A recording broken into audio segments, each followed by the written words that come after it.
Power Hour with John Lee. We're going to jump to Mr. Leonard Lake. Now, this sick fucker, this sick fucker is you know, what I describe, he's one of the worst. He is one of the worst, Leonard Lake. He was, about being an ordinary looking fucker. He was actually a Marine at one time, Mr. Leonard Thomas Lake. I think he was in Nam. So, you know, got to be careful. And the thing is as well with people like that, a lot of the Nam peeps, they came back fucked. Drug abuse was rife. The mayhem, the intensity, the death was such that a lot of these people came back mentally fucking ill, really fucked up. And I look at this guy's MO and I look at what he did, and I'm thinking that he's seen things that's put something so far into his mind, that's allowed something to grow in his mind and fester, that must have come from somewhere. And it must have come from somewhere fucking dark. I'll get on with it. He had a lot of aliases, which shows to me either that he was just a petty criminal fraudster, or that he was planning to do his crimes, or both. Maybe he's just a generally shady fucker who knew that it'd be a good idea to have several identities. And he had a friend who was born in Hong Kong, I believe, who was another freaky dancer, called Charles NG. And they were in the military together. And this Charles kind of hero worshipped Leonard Lake. And Leonard had a fucking property out in the wilderness, out in the woods. And he must have had some money to do what he did. Because, well, I'll start with what his mission was. There are tapes, many tapes, but there are tapes that he made of himself. And he's in the tapes, videotapes, he's talking about what he wanted to do. Right? He's saying that he wanted to establish a stable, but he wanted to start with captive girls, captive women, that he could use as sex slaves. Now, there's no fucking pomp or ceremony with this. It's not a harem. They can't go and drink tea and have a chat and then spend one night a week with him. They're slaves. They're treated like slaves. He wants to tie them up, chain them up, keep them in squalor, in the darkest, most repulsive, fucking medieval conditions you can possibly imagine, specifically to do it. Not because he can't be fucking bothered to clean it, or he doesn't want to pay for the electric or the food or whatever. No, he wants them in that squalor, right? He wants them to live like that, and he wants to go in and beat them and rape them anytime. It's just horrible. It fucking is. Yeah, I try to have some fun when I'm doing the Power Hour, I really do, but fuck me. I just got a picture of it. That's horrendous, man. That is fucking horrendous. And he's sitting in this fucking armchair, and he's talking about it like it's a really logical fucking thing, you know. You know, like when you've been smoking weed, if you smoke weed, I think I've had a couple of joints in my life, and you're smoking weed with someone and they start chatting a load of shit at you about how they're going to make millions from a car wash. You know, you're like, yeah, I know, yeah, that's top. That is fucking top. Well, it's like that, and the shit he's saying is gruesome fucking shit, man. And yeah, I just want to be able to go in there and have sex with them anytime I want, you know, and they're not to talk to me. And he had a fucking list, right? Come to that, because this fucking crazy bastard did it. He fucking did it. Not only that, he built a fucking outhouse, kitted it out, false fucking doors, false floors, right? He had cells in there, video cameras, fucking, oh my God. And he used to get women, real fucking women, real live women with families and personalities, and get them and fucking kidnap them and take them back to his fucked up house. Now, the first one got dragged there, nightmare, and she's got chucked in this fucking cell that he's built. Him and this Charles fucked up weirdo that he's got with him. They've chucked this woman in there, fucking beat her, I'm not even going to do it, beat her and fucking raped her, and locked her in there, tortured her, squalor. She's got no bucket, right? You do the fucking rest yourself. Absolutely fucking repugnant. And he's built a fucking little glass fucking window in the door with a camera there so he can fucking film it. You fucking scumbag. I'm gonna fucking vomit off this. He's fucking filming it. And that's the first one. Then he started getting more. And he's bringing them back, and when they get in the house and they look, oh fuck, it's a dungeon. Too late. And they've looked and seen these crazy cunts fucking smiling, laughing. I mean, it's all the worst horror films you've ever seen. Bang, there, round you. Happening to you. And she's seen the face of the fucking women at the glass windows in the doors, looking like death. Looking like, kill me now, kill me please.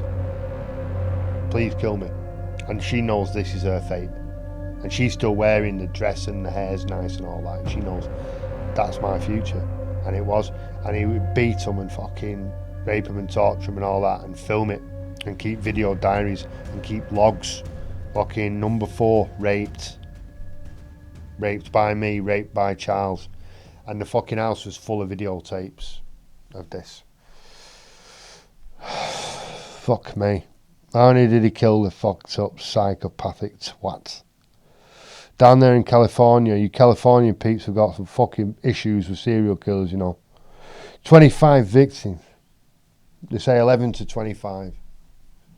I'm going to go with 25. I hope it was 11, but I've got a feeling it was fucking 25. If it was either 11 or 25 with this fucked up psycho, I'm thinking 25. He killed men as well, just people who came across him, you know, people who just happened to wander into his little part of the world, you know. There's one guy, he fucking sold him a van or something. Just wandered into his world. Ended up, you know, knowing too much, seeing too much, or making Leonard, Lake or Charles Ng fucking paranoid. And they got killed as well. And they got buried under the fucking outhouse and in the outhouse and in the walls. And when the police got there, I mean, it was just layer upon layer upon layer. It got weirder and fucking weirder and weirder. And, you know, do I know what his classification was as a mental health professional? No. But I have to say, right, I don't know. Power hour people, you tell me, is it possible to be that bad and not be insane? To make a I mean, the list, I didn't fucking get to the list. He had a list of fucking orders of instructions for the rules for these women that were his captives. They must have sex with him anytime he wants, no complaints. They must say these things to him, not say those to him. Don't look at him. Don't make eye contact with him. Call him certain things. Fucking sick. And this is a list that you have to memorise, or it's stuck on the inside of the door. He's got the cameras, he's got the torture gear, he's got the fucking medieval style. Not even cuffs, are they? Is that guy fucking insane or what? And he's going to kill 25 innocent people, mainly women, who he's tortured for months and months and months. Lake moved out to Greenfield Ranch, a 5,600-acre settlement in Northern California.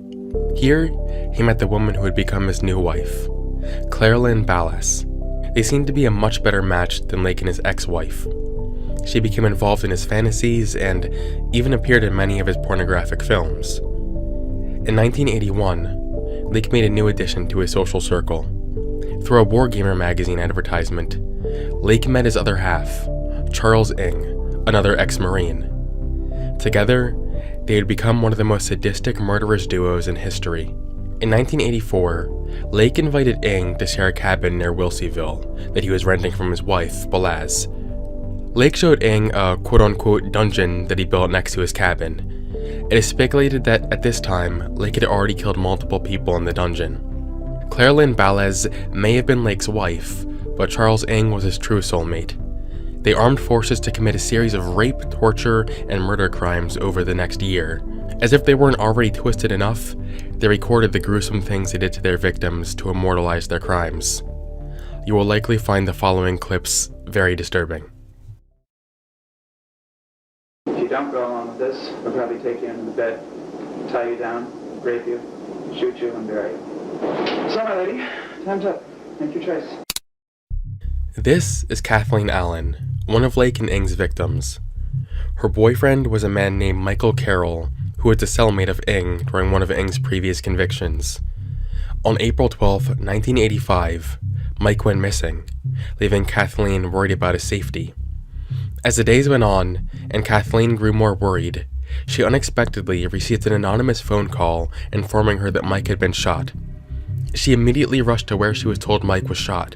The last person to hear from her was a friend of hers named James Biao. Kathleen called him and frantically told him about the danger Mike was in. She said she was currently at the Best Inn in Milpitas, with a man that was going to take her to where Mike was.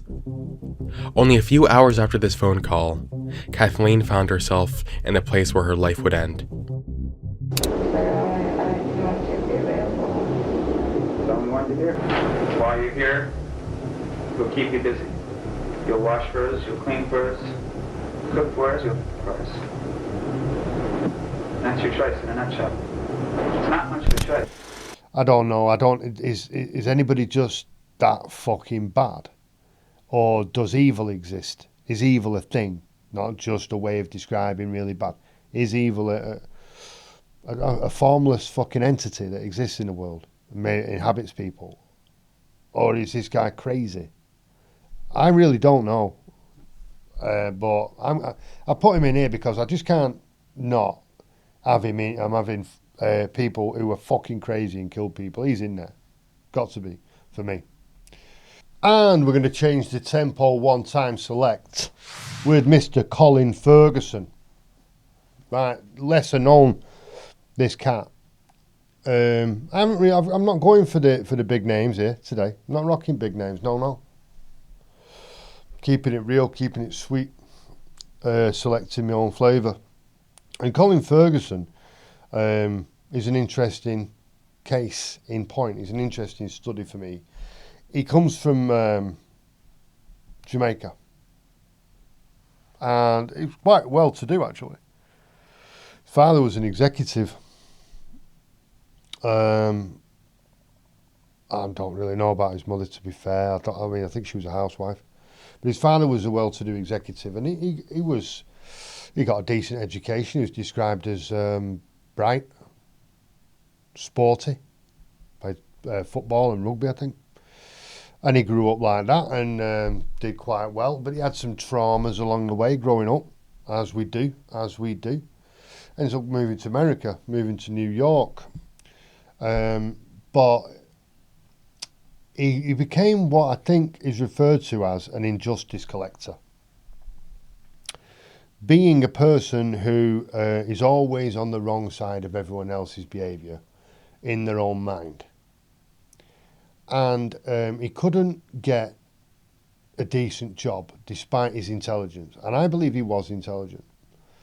And he couldn't get anything more than a menial job or menial labour. Right? Have we not all done a day's work? Do you know what I mean? Fucking thinking about how clever we are, and hey, hopefully you prove yourself right over time. But I can understand the frustration of that, but I never felt kind of victimised by that. It was just a challenge and, part of life. I think he kind of took it personally. Now, I'm not black and I don't come from Jamaica. What does that mean? Well, I don't think that black people, by and large, receive the same opportunities as white people. I think there are black people who do, but I think generally that's not the case. And I think Jamaica is a third world country. And so I think this guy's circumstances are different from mine. And I never lived in New York in the 70s. Or the 80s, when it was fucking bad. New York was fucked in the 80s, man. 60s. It's fucking always been fucked. I think they just cleaned it up now. It was fucking bad in the 80s though. And then Colin, as well in his academic life, again, he's a fucking victim all the time. And it became clear this guy he was a strong believer in white to black racism. Right? I personally hate the term inverted racism or reverse racism. It's just fucking racism. If you're judging a person based on their race, even if your judgment is positive, that's fucking racism. So if I judge a person who's black because they're black, I'm a fucking racist. That's racism. If a black person judges me because I'm white, that's fucking racism. If a white person judges me because I'm white, that's fucking racism. It's all racism. Black, Asian people, Pakistanis in Manchester, where I come from, know loads who I grew up with, are always telling me how much they hate blacks. That's fucking racism as well. So, I'm not saying it's an even, one balances out the other. No, it fucking doesn't. It depends who's got the power. But this guy was a fucking racist. This guy was black and he was a fucking racist. All white people needed to be killed. All white people were fucking wrong just by virtue of the colour of their skin. Your colour, the colour of your skin proves to me that you need to be annihilated. How can you say that's not a fucking racist? It's not reverse anything. It's just a fucking racist. Rant over.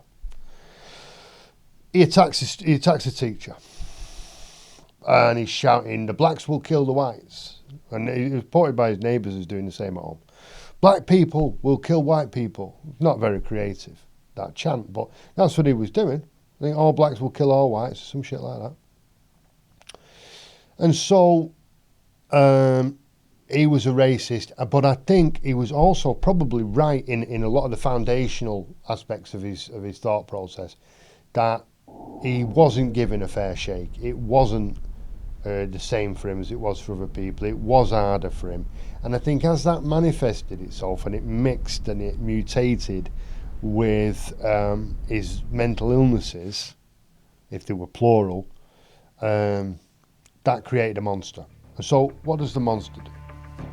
Accumulates, as you can do in the good old US of A shitload of guns and fucking weapons and ammo and fucking shit like that. As crazy as you want.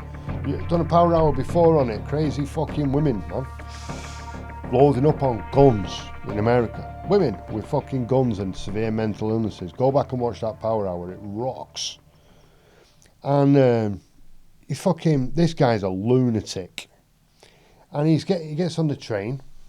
Fucking Queens, Jamaica Queens. Gets on there. Tough area as well. Early 90s, 93.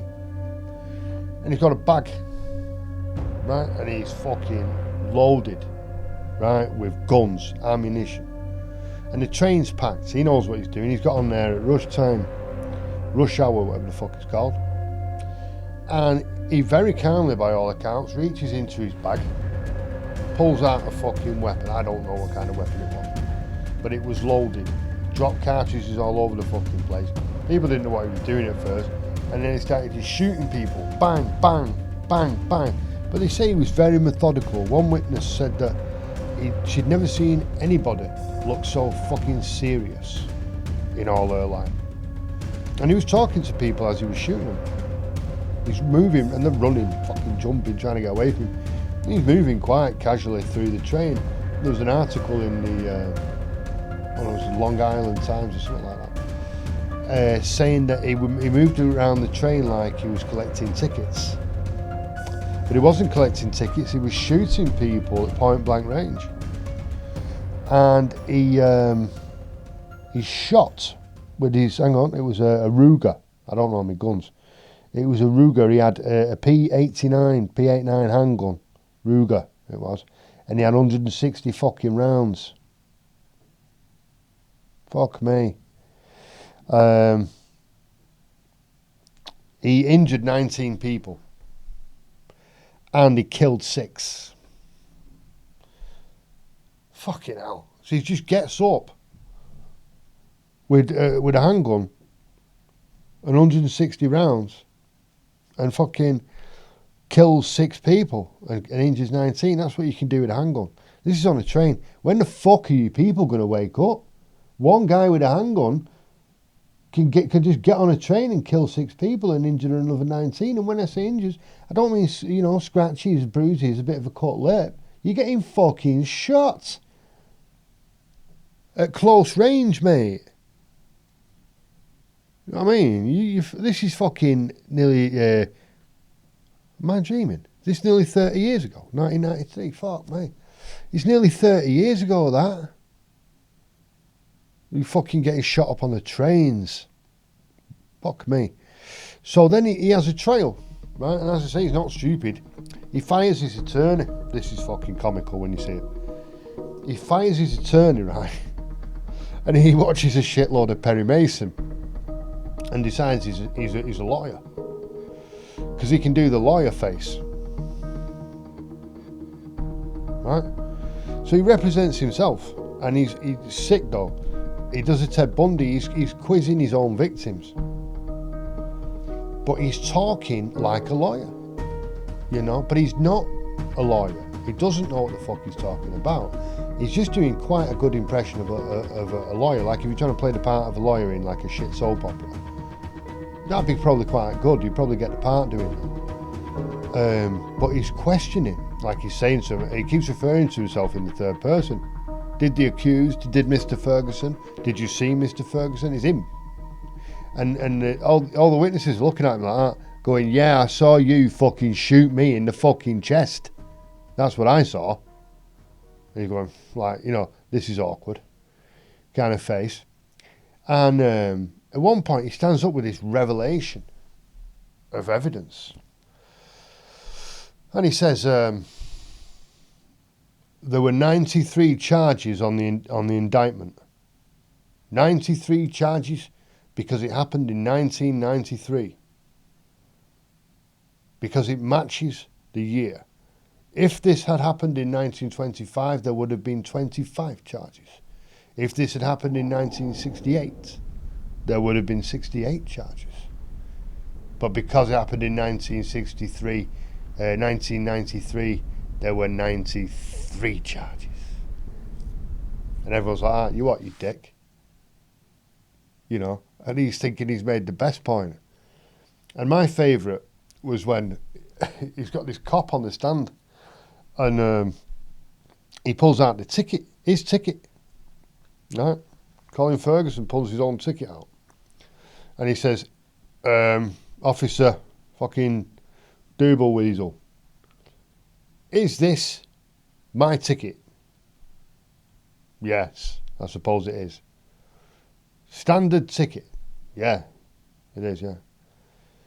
On this ticket from the day in question, Mr. It doesn't say my, it's third person, isn't it?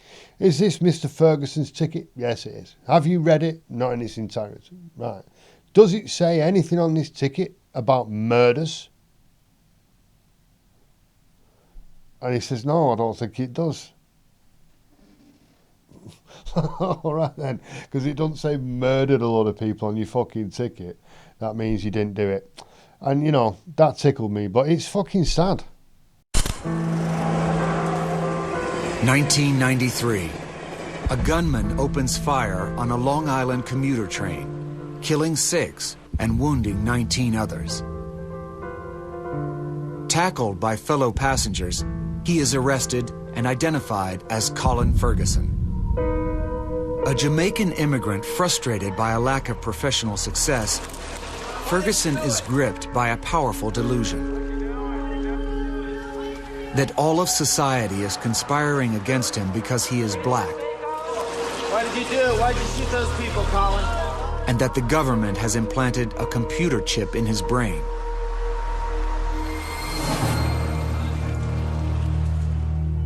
Ferguson rejects an insanity plea and wins the right to represent himself. Other passenger, he dozed off, having the weapon in a bag of a black man. And subsequent conspiracy to destroy him. He looked me dead in the eye and pointed the gun, and with the most serious look I have ever seen on anyone's face. He shot me in the chest. The ticket from the Long Island Railroad car. Yes, I'm aware of it. Does it in any way indicate killings or murders? Well, I didn't read it completely, but I would think no. It's fucking sad. This guy was clearly a mentalist. He's been able or allowed or permitted to accumulate 160 rounds of deadly ammunition and a Ruger. Even I know that's a fucking bad boy. You've killed 6 people and brutally wounded another 19 on a train. People going to work or coming home. Not making it. You fucking what? And then he's allowed to stand up in court as his own lawyer and display to all the world that your justice system is a fucking joke. Does it say anything about murder on my ticket? Come on, you people really need to give yourselves a wobble. And you say, oh, that was years ago. It's better now, is it? Is it? Fucking better now. So, to summarise, Herbert Mullin, fucked up serial killer, man. Fucking killing people to stop earthquakes. Joseph Callinger, dodgy fucking shoe-loving twat, taking his son round massive areas, you know, telling everybody that he needs a shit so you can go in and rape and murder the peeps. Leonard Lake, constructing a fucking torture chamber, a fucking dungeon, killing up to 25 people and filming it. And then this guy, I'm going to call him poor bastard. I think he's a poor bastard who did a terrible thing. Who developed mental health problems, got access to guns and fucking bullets, and just went wild on a train and killed a lot of people. So that's the power hour, my friends. There are some crazy fuckers out there. Crazy fuckers. So what do? We keep our left eye on them. No one suspects the left eye. Yeah? And worst comes to worst, double headbutt. Bang, bang. Tell your mama, gave you that. Power to you, power to me, power to the people. Boom.